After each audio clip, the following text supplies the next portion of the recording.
Today, we're going to look at some miniatures that are made out of resin that were not 3D printed. Old school, poured resin figures, and they're awesome.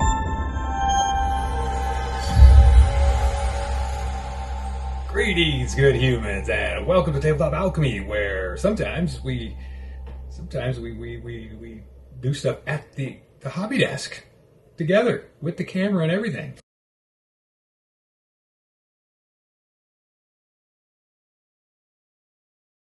And we thank our patrons for supporting such interesting little change-ups in the routine. Got my gunslinger shawl on. Basically, last video, when I was cleaning my desk and I found a bunch of miniatures that I need to put away into the pile of opportunity, I came across a bunch that I hadn't really forgotten that I had, but I've been looking for a mini to paint for a special person, and I'm not super sure like what kind of characters they like or style or whatever, but I do know that they like anime, stuff like that. And I was kind of looking through my pile of opportunity, my gallery version that I have online of that, and I was like aggregating the stuff, and I realized I've got a couple different boxes of miniatures from this company that I've ordered over the past couple of years.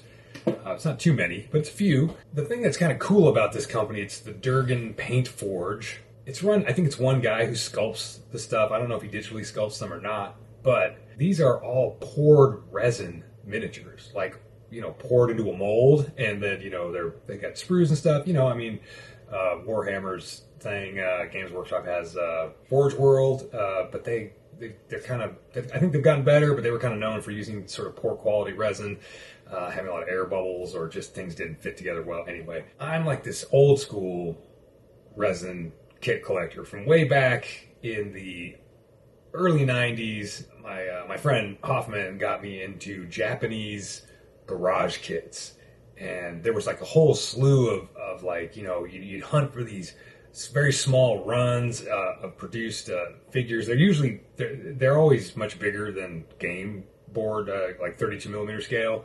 They're like in, you know, 8th scale or 6th scale, in that range, and they were like based off of anime characters. But there were a few companies that made like really high quality ones out of like really high quality like white or pale resin there were like no air bubbles, very smooth. You know, because in contrast to like there were knockoffs, people that would, you know, pirate these. You know, they would buy a copy of a garage kit, and they would recast it, and they would use like this super terrible brown resin that when you sanded it, it smelled like gasoline. So there was a full range of quality, and I was pretty into that for a while. I had quite a few of them. I didn't paint too many of them, just like everybody else out there. I was more of a collector, but I painted a few, and they were super cool. And so these miniatures from Durgan Paint Forge may contain awesome. That's pretty rad. They have these stickers on not all their boxes. Like this one says, "Oh, ciao." I guess I have two of those. So I thought we would kind of check them out, and then I'll show you the one that I'm going to paint. Unlike 3D miniatures, or 3D printed miniatures, poured resin miniatures, I think we're going to have to wash them with soap and water, just to make sure we get any mold release off. Let's check out what we've got here. Durgan Paint Forge makes a bunch of dwarves. They make other ones too, other miniatures, but when I first found them, he was making these dwarven figures. I've only ever painted one. I'll see if I can find a photo of it and put it up here. It's cool. It's like his version of a dwarven ranger who's got like a flintlock rifle with a scope on it, but he's wearing an alligator like carcass as his an alligator skin with the alligator head is the cap. It's such a cool, just a very inspired subject matter and theme, and a very cool miniature. A bunch of miniatures in this box. Okay, I guess I had more than I thought that I did. I don't know why, but this crinkly cut, it just looks like a box of Tim Burton dreams. Yeah, so these are like inserts, like they would slide into some of the round bases, right? Because this is too thin to be a base on its own. So they're kind of like base inserts. Some of them have a slight Disney-esque sort of feel to them, but not really. But like that little, whatever this little totem is or whatever, it's got little inscriptions or like inscribing on the rock face, but it's very cartoony. So yeah, I ordered a couple of treasure chests. Look at the hand holding the knocker thing or whatever, or the latch. Here's another little treasure chest. Yeah, the detail is really fine for poured resin and stuff. I mean, it's really nice. It's just neat, the quality and the detail and the cleanness of these resin poured miniatures. It's cool. He's got a lot of character. See, he's got a little sprue here with his hand that's going to come up there, and his other hand is holding the axe, and it has a pigeon or a hawk or something on the handle. That's like super fine. It's like string or little rope that's going around the cask here is really, really fine. Like super, super detailed.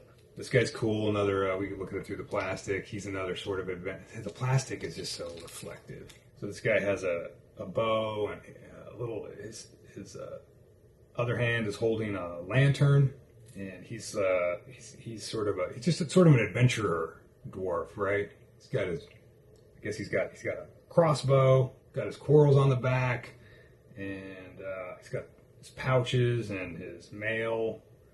Cool little, sort of Seven Dwarfs hat. It's like a Christmas elf, but not a Christmas elf. This guy's great. Look at this guy with this big flowing cloak. He's got that pose where he's holding his hands on top of the, and his crossbow is like pointed into the ground. He's leaning on it like a cane or a sword. It's like, And I think this one has, you can see his little arm right there. So I think he's kind of looking like this while his other hand, he's like holding his crossbow and he's like looking out. He's looking out across the vast expanse of the fantasy world. Now look at this guy. This guy's got to be one of my favorites as far as the facial expression goes. Look at this dude. All these guys would obviously be super fun to paint up. I mean, that's what the whole thing about the entire Pile of Opportunity would be super fun to paint up. This one is really dynamic, but it's going to be hard to see. I'll probably have to pull pictures up from the website to show you the figures as they actually are. That's a pretty dynamic, really dynamic cloak that I thought was very cool. Again, the Napoleonic sort of uniform type thing, and she's got a saber, and it's just a dynamic pose. It's very cool. It's very fun. Super clean pulls from the molds. There's not a lot of flash. They're just very nice. And yeah, here's her face. So she's holding her saber, and then she's holding a lamp, and she has that sort of like Napoleonic style hat or cap, which is very cool. Her face is very anime style. I've got 3 miniatures left to look at here, and these are the elves. Now, the artist, he has a very unique take on elves, which I think is pretty fun. But we'll start off with one that's probably the most elf-like, like classical elf-like. This is her. Let me hold this with a pair of tweezers. That's like half of her arm holding, like drawing an arrow from her quiver. And then look at the bow. So I just thought this bow was super cool because the bow is like, it's a head taller than she is, right? And she's so simple. She's just standing here. She's just simple, elegant, elven character who's standing with this crazy big tall bow. Yeah, her little elf ears are very cool, very anime style, right? With the elf ears and her big eyes, which maybe I could actually paint those. Then here's a male elf that he had listed as not the sheep herder, but like the maybe just a herder. I'll have to look up the name of it. He raises, apparently he's either shepherding or raising little dinosaurs. So here's the little dinosaur that the dinosaur herder is herding or whatever. Funky little, like, it'd be fun to paint this guy up in like some crazy colors, kind of like inspired by WoW or Hightail. the sort of design that these guys could be painted up in. Be pretty neat. But yeah, this is a very neat, again, sort of anime style, just a unique take on sort of a unique design aesthetic. He's got this long shawl thing on, but it has claws at the end of it, right? So it's like this big, obviously like a dinosaur hide wrap that he's wearing. And he goes for these, in his elves, his male elves in particular, they have these very baggy pants, right? We have like weird cartoony goblin faces or something, but it's very cool. It's just very unique. These are so like different from a lot of sort of the war gamey stuff that, you know, I paint and whatever. And I just think these are going to offer an opportunity to just have fun with some crazy colors and things, and just, I don't know, maybe they won't even be used in like games. Maybe they'll just be done like as display type figures or something. And then of course it even came with these, like a little extra dragon eggs and stuff. And one's like hatching. Look at that. It's got a little baby. It's a little baby velociraptor. Okay. And then this was the last figure. This is the one that I thought I would paint up.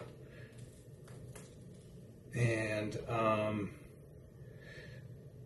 look at this. Those are the feet, the figure's feet. See, so this one is also got the big baggy pants, and look at the little, it's such an extreme, like crazy, very anime style, right? Just like these extreme pants with these giant, you know, knee pads or whatever. And here's the little dainty feet sticking out the bottom. This elf is sitting on this sort of like carved jaguar head rock. But then here's the rest of the main figure. She's wearing this crazy pelt with like a, I don't know, big tiger like pelt, right? The tiger head's coming over her shoulder. And I believe she has like a mask on. Like her lower face is like a mask of some kind. Look, she also has, you can tell right here, there's like, it's like a katana or some sort of sword that's riding underneath the cloak. This is her hand holding the hilt of the katana. It's just crazy how thin these pieces are. But yeah, Durgan Paintforge, super cool, high quality stuff, not 3D printed. Good art is inspiring, right? It inspires you to want to do stuff. I dig it. Okay, that's it. Have fun whittling down your pile of opportunity. I'll see ya.